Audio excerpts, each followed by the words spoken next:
19-year career, Captain Chris Hinkle fell through the floor of a house on fire.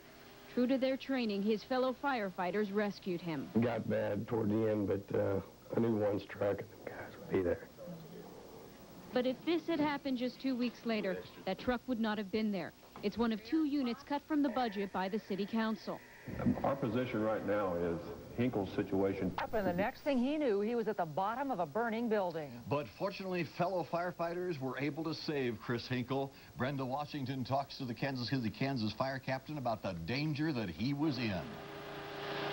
I just happened to step on something that was over a existing hole and went through it. Fire Captain Chris Hinkle fell through the first floor to the basement while putting out flames in a vacant building at 9th and Central in KCK. I couldn't crawl out, couldn't reach out to pull myself out. That's when fellow firefighter Gino went down the smoky hole to get him. I had to pat around and I found his body, and he was limp, he was unconscious. Other firefighters also rushed in to help. Pull, push, tug Chris up to the hole where the guys could reach and pull him out, and it took everything we had. It was a big relief when they got Chris out. I was just praying. I said, God, please, Chris, he's my buddy. Chris is being treated for smoke inhalation at KU Med Center. He says falling through a burning structure is a real danger for firefighters, but they try not to think about it. I wouldn't go in as readily and do our job, save life and property. In spite of all the training, Chris says firefighters still have to be aware that anything can happen at any time. I've been on 19 years, and this is the first serious injury I've ever occurred. Brenda Washington, KNBC 9 News. Chris Hinkle is listed in fair condition tonight. He'll remain hospitalized overnight for observation. That fire at 9th and Central has been ruled. Rescue of one of their own, and tonight firefighters warn they might not be there the next time. Good evening, everyone. The controversy over cuts in the Kansas City, Kansas Fire Department budget heats up. And this time, firefighters are claiming they have proof that it's a matter of life and death. Michelle McCormack joins us now from the News Center. And Michelle, sounds like a last-ditch effort by the Firefighters Union. Yes, Lori. As we reported earlier, the budget cuts approved by the City Council would eliminate 2 pumper units. One of those units was there this morning when a firefighter needed rescue. A unit that, unless the City Council changes its mind, will not be there September 1st. For the first time in his 19-year career, Captain Chris Hinkle fell through the floor of a house on fire. True to their training, his fellow firefighters rescued him. It got bad toward the end, but I knew one strike and the guys would be there. But if this had happened just 2 weeks later, that truck would not have been there. It's one of 2 units cut from the budget by the City Council. Our position right now is Hinkle's situation should be a wake-up call to the city. Union President Bob Wing has submitted a plan to keep those 2 units running, and he's redistributed work assignments to limit overtime. The trade-off, however, is the city would have to undo a 4-man minimum per pumper unit. In Wing's proposal, he would assign 3. The caveat to mine is you have to respond 1 more apparatus per alarm. In other words, 4 trucks instead of 3. A minor adjustment in Wing's mind to what he believes is a deadly alternative. There comes a point in time where you got to shove the dollars aside and take a look at what your mission's really supposed to be. Our firefighting job is, there's always that unknown, it's a little scary. It's one of the hazards of this job, and we hope they don't cut budgets or anything.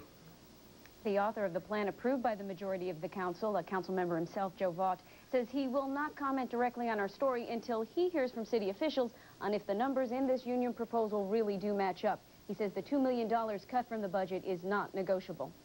Michelle, when does he expect to hear back from the city? Well, Lori, I'm told that the council will be meeting in executive session at noon tomorrow, and Union President Wing says he expects an answer by 5 o'clock tomorrow evening. Thank you very much, Michelle. We'll see what happens tomorrow.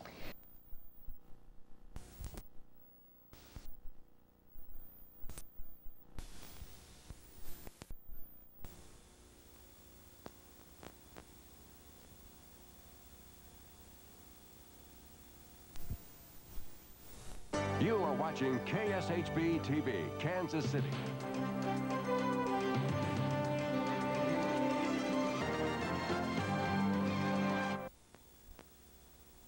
Tonight, Kansas City firefighters recognize the heroes in their ranks at the department's Relief Association annual ball. Firefighter Kim Blake received the Medal of Valor for his efforts in rescuing a victim from an apartment fire. But as 41 News reporter Sally Moore tells us, it was also a night for firefighters to honor the men who saved one of their own. We were just picking up and cleaning up, knocking down the hot spots. For all practicality, it was all done. We're going home. But instead of going home, firefighter Chris Hinkle ended up going to the hospital and spending several hours inside this glass bubble called a hyperbaric chamber. The device helped push deadly carbon monoxide gas out of Hinkle's lungs, gas he inhaled after falling through the first floor into the basement of this burning building.